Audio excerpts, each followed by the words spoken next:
Bro, pernah galau denger buku yang judulnya mirip kata gaul tapi isinya berat banget? Madilo karya Tan Malaka itu kayak gitu.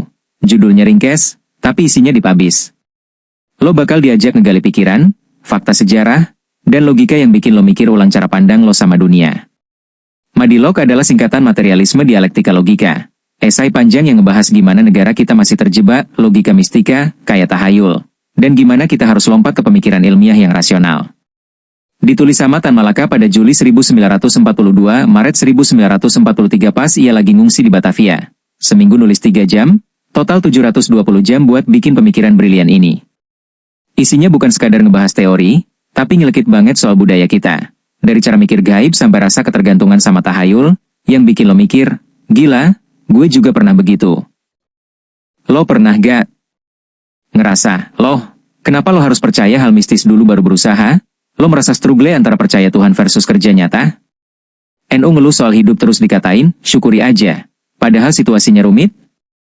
Pengen mikir lebih jernih, belajar cari solusi nyata dalam hidup. Dari logika, bukan cuma doa? Kalau iya, Madilog itu bacaan wajib buat lo yang pengen jiwa kritis berkembang dan gak stuck di zona nyaman penuh dogma. Kalau lo lagi bosan sama pemikiran yang itu-itu aja. Pengen baca sesuatu yang merobek pikiran lama dan buka celah pandang baru.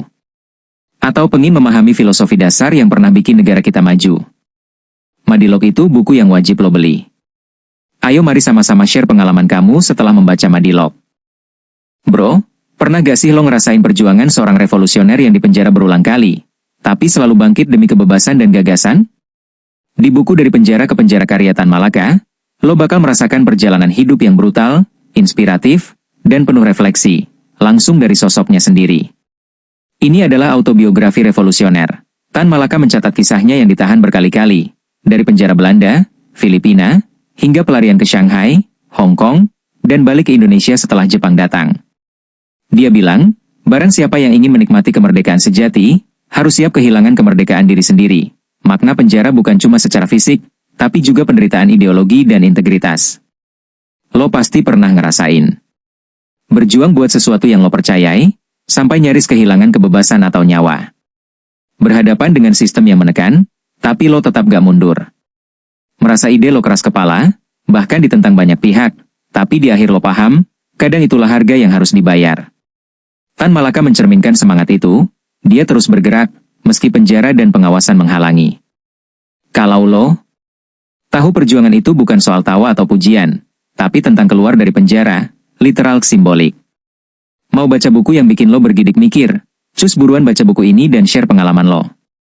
Karya mana aja dari Tan Malaka yang udah kamu baca? Kalau belum pernah baca karya beliau, buku ini kami rekomen banget. Jangan lupa tinggalkan komen, like, dan subscribe agar channel ini terus berkembang. Bro, pernah gak lo ngerasa lo butuh bukti nyata kalau perjuangan itu gak sekadar kata-kata manis atau mimpi doang? Di buku Aksi Massa karya Tan Malaka, lo diajak ngerasain langsung gimana suara rakyat bisa jadi kekuatan besar yang memaksa perubahan nyata. Bukan lewat petinggi atau aksi sporadis, tapi dari orang banyak. Tapi kenapa Aksi Massa ngebreak banget?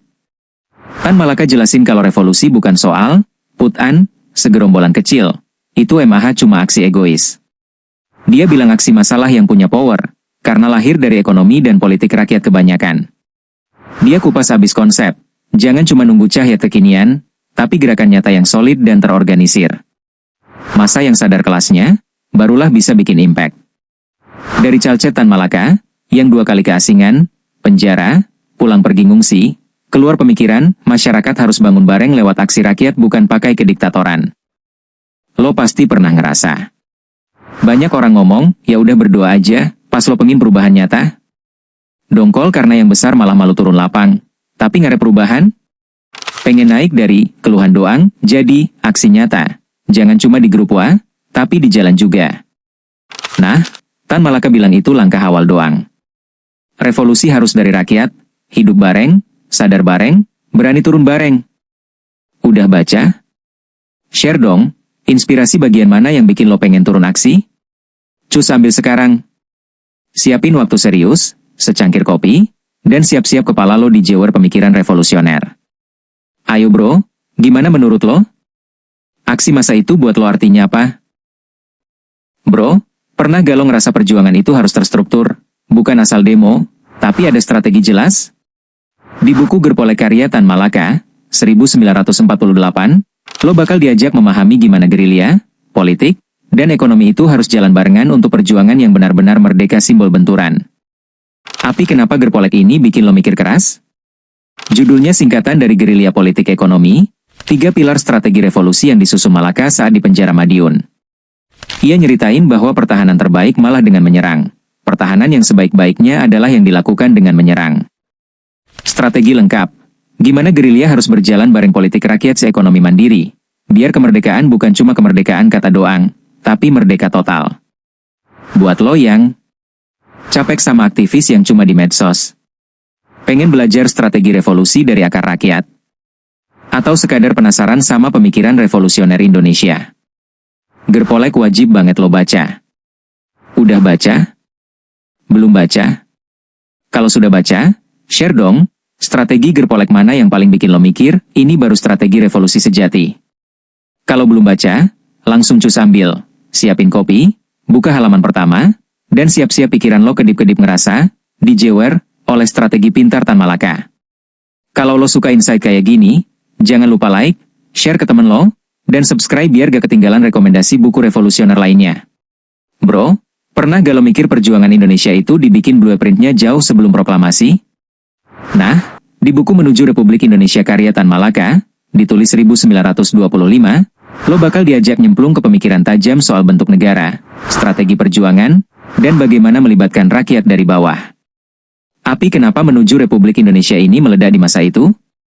Ini pamflet impresif yang ditulis Tan Malaka saat pengasingan di Tiongkok, dicetak di Kanton dan Tokyo Desember 1925. Isinya matang, analisis situasi dunia dan Indonesia, plus strategi PKI, ini pertama kali program revolusioner menyebut secara terang, Menuju Republik Indonesia. Tan Malaka menekankan pentingnya persatuan Indonesia, khususnya wilayah di luar Jawa, yang ia bilang masih terabaikan karena kurang tenaga, alat, dan pengalaman. Ia memuji gerakan mahasiswa Tionghoa yang dalam sebulan mampu memobilisasi 5 juta orang, jadi contoh gerakan masa revolusioner. Kenapa lo bakal rela banget? Lo pasti pernah ngerasa kerja perubahan cuma dari elit doang, padahal rakyat bawah juga harus gerak tangan dan kepala. Bertanya-tanya, gimana caranya kita bisa bersatu dari Sabang sampai Merauke, bukan cuma di satu wilayah? Pengen tahu betul strategi masa depan rakyat bangsa, bukan ide setengah-setengah yang kalah cepat sama zaman. Tan Malaka nunjukin, kemerdekaan itu butuh blueprint politik rakyat. Republik bukan sekadar slogan, tapi hasil gerakan bersama. Bohlam listrik buku pendek padat, 67 halaman, tapi isinya tebal banget, cocok buat lo yang pengen pemikiran tajam dalam waktu singkat. Globe Eropa Afrika konteks global dan lokal nyambung. Lo bisa belajar kenapa revolusi bukan sekadar nanggung di satu tempat. Kotak pilihan 2 strategi politik cerdas, dari Persatuan Nasional. Ayo mari sama-sama share pengalaman kamu setelah baca karya-karya Tan Malaka. Karya siapa lagi yang ingin admin bahas selanjutnya? Jangan lupa komen, like, share, dan subscribe agar channel ini terus berkembang.